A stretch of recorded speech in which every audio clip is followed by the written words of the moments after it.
to be presenting on this topic tomorrow. I've heard that although initially they said that once the timetable's fixed, that's it, you can't change anything, they've realised that that's not really going to work. So what I've heard is that it is going to be possible, if you absolutely have to change tutorials. Can we have this?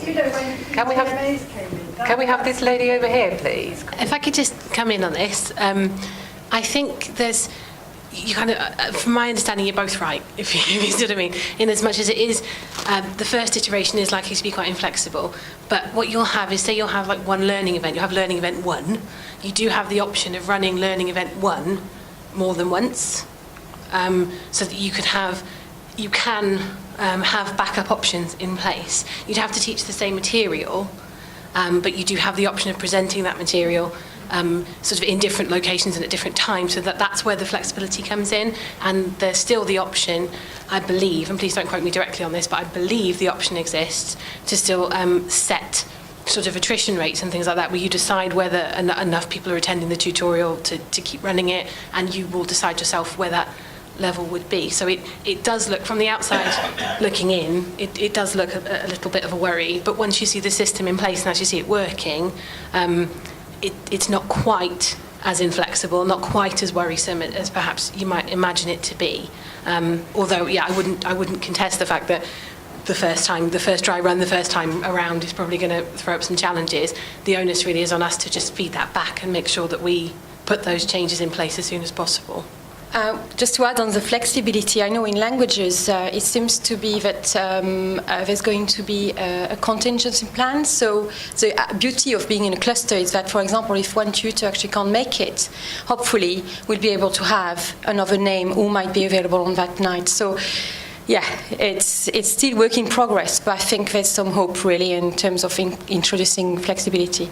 The view with group tuition, part of the view is that it will make things easier to work sort of across boundaries, if you like. So the old regional boundaries won't be as rigid as they used to be.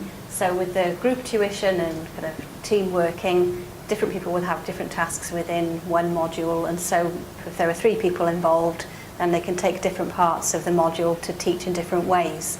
So that's quite potentially, I think, quite an imaginative way forward for us, and something we haven't really been able to do in the past. So I think there are positives, even though it's actually potentially quite difficult and needless to say needs to be managed and communicated well. But one thing I think the OU isn't always good at is remembering that we deliver higher education programmes and qualifications in Wales. And when we move to group tuition and all of the learner event management, we need to remember all of those systems will need to know that we are delivering in Wales. And somehow we will need to bear that in mind across all of those systems to make sure that Wales students get a Wales experience. And I think that's got to be top of our agenda, to keep reminding people, in the state that we're in with so much change happening, that's quite an easy one to let slip if you're not actually here. So that's one for you to take away with you, Toby, and spread the word really. But we need to remember that we're delivering in Wales to Welsh students. We have Welsh funding, and that's something that, and also the language issue. So we need to be able to provide appropriate service to our students in Wales. Yes, thank you. I think that's a really good point, but I think, again, that's one that will evolve, and maybe if you're passionate about the nations, you can push as well. So I'll take one more question on this, and then I'll leave over to you, Hannah. Oh, you're taking me, thank you. Yeah. Many questions. One of the things that is very encouraging is that we are using technology to enhance student learning. Putting students first is our new mantra. But is there not a danger that the more technology we employ within the systems, the more we're marginalising many of our communities in Wales because of poor broadband and so on and so forth? Now, I'm not saying this is the university's fault. What I'm actually saying that OU Live currently, with people who are coming in from rurals, they drop in, they drop out, they drop in, they drop out, and that's nobody's fault. It's just one of the facts. And I'm a bit worried that whilst technology may work, sort of over in Milton Keynes perfectly well, and other areas, I think in Wales, yes, I know, we still get dropout.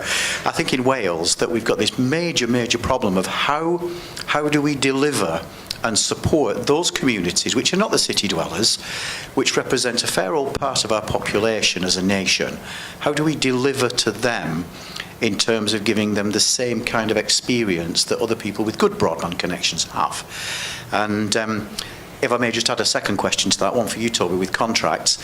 Has the Open University and your sort of negotiation team considered that many of us who may have main employers do in point of fact have clauses within that contract that forbid us to taking on another permanent contract?